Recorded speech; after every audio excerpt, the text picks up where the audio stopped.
بسم اللہ الرحمن الرحیم نحمدہ ونصلی علی رسولہ الکریم۔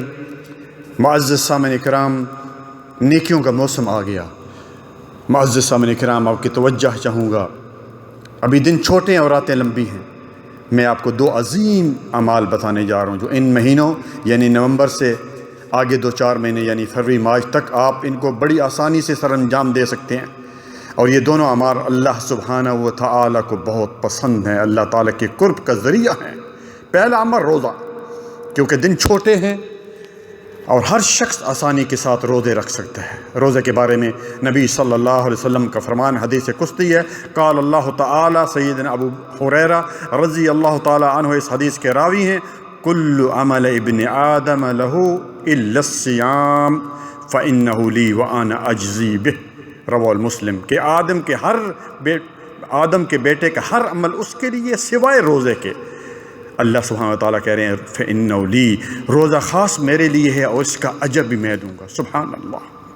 اسی طرح پیارے بھائیو، ایک دوسری حدیث میں جس کے راوی ابو سعید ہیں اور یہ متفق علیہ حدیث ہے بخاری مسلم میں، سمعت النبی صلی اللہ علیہ وسلم یقول من صام یوما فی سبیل اللہ بعد اللہ وجہ عن النار 70 خریفا، او کما قال صلی اللہ علیہ وسلم، کہ ابو سعید رضی اللہ تعالیٰ عنہ کہتے ہیں کہ میں نے نبی صلی اللہ علیہ وسلم کو فرماتے ہوئے سنا، جو شخص ایک اللہ کی راہ میں روزہ رکھتا ہے، ایک روزہ، اللہ تعالیٰ اس کو جہنم سے 70 میل کی مسافت کے برابر دور کر دیتے ہیں۔ سبحان اللہ۔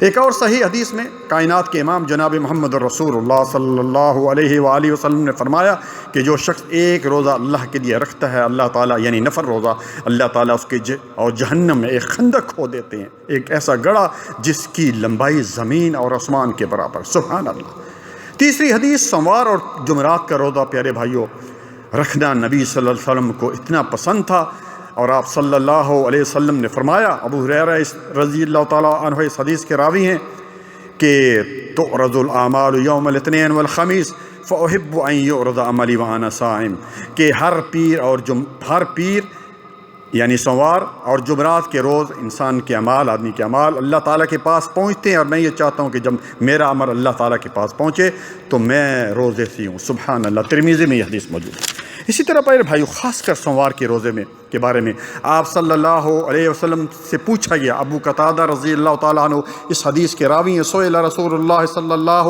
علیہ وآلہ وسلم عن صوم یوم الاثنین فقال فیہ ولدت وفیہ انزل علی، رواه المسلم، کہ اس دن میں پیدا ہوا اس لیے میں روزہ رکھتا ہوں سوار کا، اور اسی دن مجھ پر قرآن کا نزول جو ہے وہ شروع ہوا۔ تو بھائیو، دن بڑے چھوٹے ہیں، کوشش کیجیے ہمارے بھائیو، عظیم عبادت ہے۔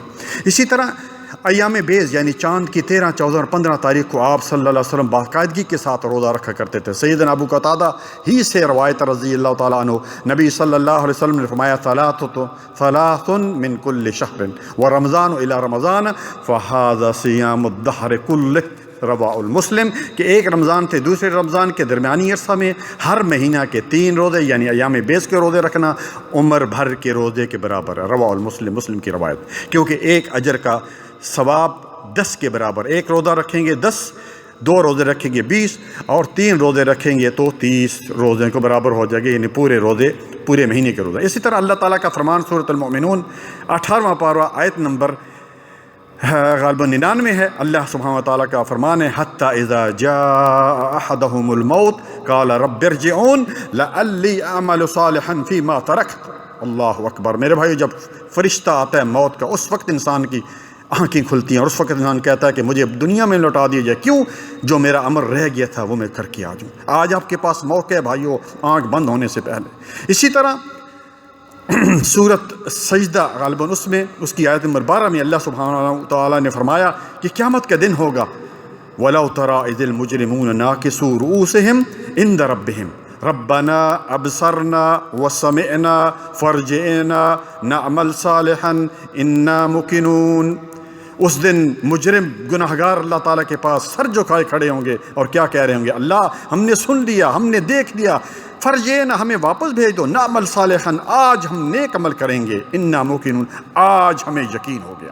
پیارے بھائیوں، راتیں آج کل بہت لمبی ہیں، اس لیے ان راتوں میں تمام بھائیوں اور بہنوں سے گزارش ہے کہ وہ تہجد، دوسرا عمل تہجد پڑھنے کا اہتمام کریں، کیونکہ یہ فرض نمازوں کے بعد سب سے افضل عبادت ہے۔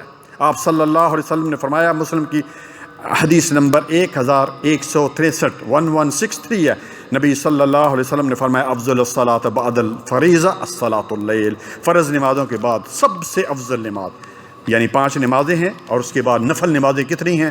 تحیۃ المسجد، تحیۃ الوضو، اشراق کی نماز، چاشت میں سب سے افضل نماز تہجد کی نماز۔ اسی طرح آپ صلی اللہ علیہ وسلم نے فرمایا، ابو سیدنا عبدالسلام اس حدیث کے راوی ہیں، مسلم کی روایت ہے، یا ایھا الناس، اے لوگو، افشوا السلام واطعموا الطعام وصلوا الرحام وصلوا باللیل والناس نیام تدخلوا الجنۃ بالسلام۔ اللہ اکبر، سلامتی کے ساتھ جنت جانا چاہتے ہیں 4 کام کر لیں۔ کون سے کام کریں؟ افشوا السلام، سلام کو عام کرو، واطعموا الطعام، کھانا کھلاؤ لوگوں کو، وصلوا الرحام، اور اپنے رشتہ داروں کے ساتھ نیکی کرو، اور جب لوگ رات کو سو رہے ہیں تو کیا کرو؟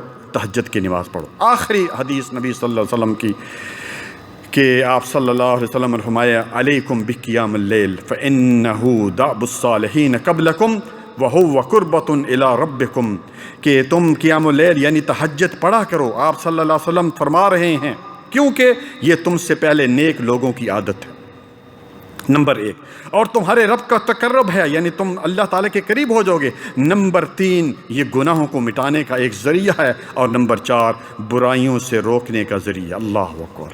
تو پیارے بھائی، اور بھی باتیں بہت ہیں اس کے بارے میں، لیکن زیادہ وقت نہ لیتے ہوئے میں ایسی باتوں کو اکتفا کرتا ہوں۔